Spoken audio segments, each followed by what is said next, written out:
नमस्कार दोस्तों, कैसे हैं आप सब।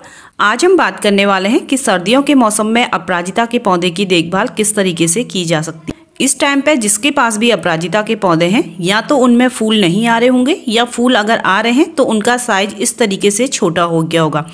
हमारे यहाँ पे बहुत ज़्यादा ठंड नहीं पड़ती है, इसलिए मेरे पौधे की ग्रोथ अच्छी है, साथ ही इसमें फ्लावरिंग भी हो रही है। लेकिन जो फूलों का साइज है वो काफ़ी ज़्यादा छोटा हो चुका है।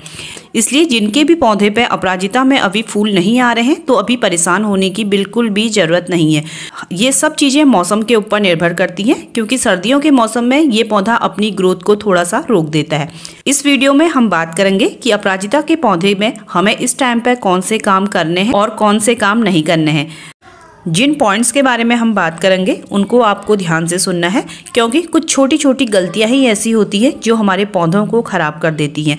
इसलिए वीडियो को एंड तक देखिए, आपको कुछ ना कुछ नया जानने को ज़रूर मिलेगा। सबसे पहला जो पॉइंट है वो है सनलाइट। इस टाइम पे हमें अपने पौधे को अच्छी सनलाइट में रखना है। जितनी ज़्यादा हम पौधे को सनलाइट दे सकते हैं उतना पौधे के लिए अच्छा है। इसके साथ ही दोस्तों, जैसे मेरा ये प्लांट है काफ़ी ज़्यादा बड़ा है, मैं इसे एक जगह से दूसरी जगह हिला डुला नहीं सकती। लेकिन अगर आपका अपराजिता का पौधा छोटा है, बिल्कुल छोटे से गमले में है, उसकी हाइट कम है, तो आप उसे रात के समय ऐसी जगह पर रख सकते हैं जहाँ पे उस पौधे के ऊपर पाला ना गिर सके। क्योंकि इस टाइम पे रात को पाला गिरता है जो पौधों को जला देता है। इसलिए आप रात के समय पौधे को किसी दीवार के साइड पर रख सकते हैं, या फिर कहीं पे भी साइड पर रख लें जहां पर उस पर डायरेक्ट पाला का असर ना हो। दूसरे पॉइंट की बात करें तो वो है वाटरिंग। हमें इस टाइम पे पौधे में बहुत ज़्यादा पानी नहीं देना है। अक्सर अपराजिता का पौधा ओवर वाटरिंग के कारण खराब हो जाता है। सर्दियों के टाइम पे जो मिट्टी होती है ऊपर से तो बिल्कुल सूखी हुई नज़र आती है, लेकिन अगर आप थोड़ा सा मिट्टी को हटाते हैं तो मिट्टी अंदर से बिल्कुल नम रहती है। और इस तरीके की जब मिट्टी नम होती है तो पौधे को पानी की ज़रूरत नहीं होती है। जब आपके गमले की मिट्टी थोड़ा सा सूख जाए, ये देखिए अभी ये मिट्टी नम है, तो मैं आज इसमें पानी नहीं दूंगी, मैं पानी दूंगी कल। तो जैसे आज ये मिट्टी नम है तो हमें इसमें पानी देना है दूसरे दिन। तो इस चीज़ का ध्यान देना है कि मिट्टी बिल्कुल चिपचिपी गीली नहीं होनी चाहिए। इस तरीके की मिट्टी है वो चलेगी, लेकिन बहुत ज़्यादा मिट्टी चिपचिपी नहीं रहनी चाहिए। इस चीज़ का हमें ध्यान देना है। तीसरे पॉइंट की बात करें, जिन जगहों में बहुत ज़्यादा ठंड होती है वहाँ पे जो अपराजिता का पौधा है उनकी पत्तियाँ पीली हो रही होंगी या फिर बिल्कुल ब्राउन होके सूखने लगी होंगी, तो इसमें घबराने की बिल्कुल भी बात नहीं है, क्योंकि ये सब मौसम का असर है। अगर आपके पौधे की पत्तियाँ या टहनियाँ बहुत ज़्यादा सूख रही हैं तो आप अपने पौधे की कटिंग करके छोड़ दें। ज़्यादा कुछ नहीं करना है। जहाँ से आपको लग रहा है कि पौधे की ब्रांचेस सूख रही हैं उससे थोड़ा सा नीचे आपको पौधे की कटिंग कर देनी है। इस टाइम पे पौधे की पत्तियाँ पीला होना या फिर इसकी डंडियाँ सूखना बिल्कुल नेचुरल है। इसमें हमें घबराने की बिल्कुल भी बात नहीं है। इसके साथ ही तीसरे पॉइंट की बात करें दोस्तों, तो इस टाइम पे आपने देखा होगा सर्दियों के सीजन में जैसे ही इसके फूल सूखते हैं वैसे ही इसमें फलियां नजर आने लगती हैं।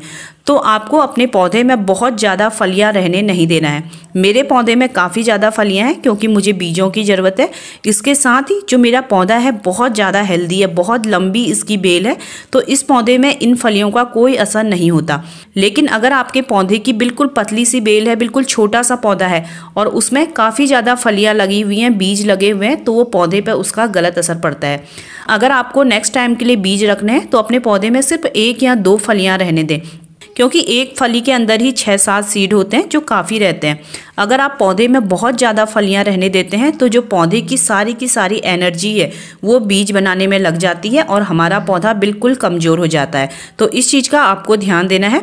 खासकर जो बिल्कुल छोटे छोटे पौधे होते हैं अपराजिता के, उसमें आपको सिर्फ 1 फली से ज़्यादा रहने नहीं देना है। मेरे इस पौधे में दोस्तों काफ़ी ज़्यादा फलियां लगी हुई थी और मैं डेली कुछ ना कुछ फलियां तोड़ते रहती हूँ, क्योंकि बेल बहुत ज़्यादा बड़ी है, कई जगहों पे हाथ नहीं पहुँच पाता है और इसलिए फूल वहीं पे सूख जाते हैं और वहीं पे इनके बीज बनने लग जाते हैं।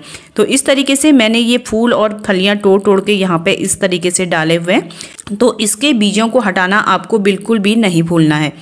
इसके साथ ही दोस्तों, जो काम हमें इस टाइम पे अभी नहीं करना है, तो देखिए दोस्तों, सर्दियों के मौसम में आपको अपने अपराजिता के पौधे की बार बार गुड़ाई नहीं करनी है। आप करना ही चाहते हैं तो महीने में 1 बार से ज़्यादा आपको गुड़ाई नहीं करनी है, क्योंकि इस टाइम पे पौधे का रेस्ट टाइम है। हमें उसकी रूट्स को बार बार परेशान नहीं करना है। पौधे का रेस्ट टाइम है तो हमें उसको बिल्कुल रेस्ट देना है, और ना ही हमें पौधे से ये उम्मीद करनी है कि वो हमें बहुत ज़्यादा फ्लावर दे। क्योंकि अभी 2 महीने ठंड के वो हमें फ्लावरिंग नहीं देगा या फिर कम देगा, लेकिन जैसे ही फरवरी आएगी, बहारों का मौसम आएगा, वो हमें काफ़ी संख्या में फ्लावर देगा। तो इस चीज़ का आपको ध्यान रखना है। नेक्स्ट पॉइंट है दोस्तों फर्टिलाइज़र। हमें इस टाइम पे अपने पौधे को बहुत ज़्यादा फर्टिलाइज़र नहीं देना है, खासकर जब बहुत तेज़ ठंड होती है। और तेज़ ठंड होती है अभी 15 दिसंबर के बाद। 15 दिसंबर के बाद ठंड ज़्यादा होने लग जाती है। इस टाइम पे आप अपने पौधे पर फर्टिलाइज़र बंद कर दें, या फिर अगर आप दे रहे हैं तो बिल्कुल कम दीजिए, कोई लिक्विड फर्टिलाइज़र। दोस्तों मैं तो अभी इस टाइम पे अपने पौधे को कोई फर्टिलाइज़र नहीं दे रही हूँ, क्योंकि अभी 1 महीना अगर हम फर्टिलाइज़र बंद कर देंगे तो कोई दिक्कत नहीं होगी, क्योंकि अभी पौधे का रेस्ट टाइम है। तो अभी मैं अपने पौधे पे जो चीज़ डाल रही हूँ वो पौधे की ग्रोथ के लिए और उसकी जड़ों के लिए और पौधे की मिट्टी के लिए बहुत ज़्यादा अच्छी है। तो वो है आधी चम्मच मैं इसमें हल्दी डालूंगी। हल्दी पौधों के लिए काफ़ी ज़्यादा अच्छी है, और टाइम टाइम पे हमें अपने पौधों पे हल्दी का यूज करना बहुत ज़्यादा ज़रूरी है। इससे पौधे की जड़ों में लगने वाले काफ़ी ज़्यादा जो रोग होते हैं वो दूर होते हैं। साथ ही ये मिट्टी को काफ़ी ज़्यादा उपजाऊ बनाती है। ये पॉट की मिट्टी अगर उपजाऊ है, उसमें रहने वाले जो जीव होते हैं वो अपने आप ही पौधे की ग्रोथ के ऊपर काम करते हैं। इसलिए मिट्टी को हेल्दी बनाना बहुत ज़्यादा ज़रूरी है। तो आधी चम्मच मैंने इसके चारों तरफ हल्दी डाल दी है और हल्की सी मिट्टी को ऊपर नीचे कर लिया है, जिससे मिट्टी में हल्दी अच्छे से मिक्स हो जाए। हम पानी में घोल के भी हल्दी को पौधे पर डाल सकते हैं। इसके साथ ही मैं इसमें डाल रही हूँ 1 ढक्कन एलोवेरा का बायो एंजाइम। मैं अपने घर पे बायो एंजाइम बहुत ज़्यादा बनाती हूँ और उसी का स्प्रे करती हूँ पौधों पे, और पौधों पे मिट्टी में भी उसको काफ़ी ज़्यादा यूज करती हूँ। ये दोस्तों 1 साल पुराना है और अब ये थोड़ा सा बचा हुआ है, तो इसका हमें ज़्यादा यूज नहीं करना होता। मैं सिर्फ 5 ml, लगभग ये जो एक छोटा ढक्कन है इसके बराबर 1 गिलास पानी में डाल के कभी कभी पॉट की मिट्टी में डाल देती हूँ। ये बहुत अच्छा काम करता है। बायो एंजाइम अगर आप नहीं बनाते हैं तो ज़रूर बनाइए। ये पौधों के लिए, साथ ही हमारे लिए और हमारे घर की क्लीनिंग के लिए, सभी के लिए बहुत ज़्यादा अच्छा है। इस पर मैं आपके साथ एक वीडियो शेयर करूँगी कि मैं किस तरीके से इसे बनाती हूँ। बहुत आसान है। आप किसी भी सब्जियों का, फलों का बायो एंजाइम बना के अपने घर पर रख सकते हैं। ये एलोवेरा का है। एलोवेरा का जो बायो एंजाइम है बहुत अच्छा रहता है। तो मैं इसका स्प्रे भी करती हूँ और पौधों की मिट्टी में भी डालती हूँ। तो मैं 1 ढक्कन बायो एंजाइम को 1 गिलास पानी में मिक्स करके इसकी मिट्टी में डाल दूंगी। एक चीज़ का और ध्यान रखें, इस टाइम पे आप मिट्टी में कोई भी सॉलिड खाद ना डालें। जैसे गोबर की खाद होती है, वर्मी कंपोस्ट, किचन कंपोस्ट, जो सॉलिड है उसको ना ही डालें तो अच्छा है, क्योंकि सर्दियों के सीजन में इस पौधे को अभी इन चीज़ों की ज़रूरत नहीं है। सॉलिड खाद की ज़रूरत होगी फरवरी के टाइम से, तो इस चीज़ का भी ध्यान रखिए।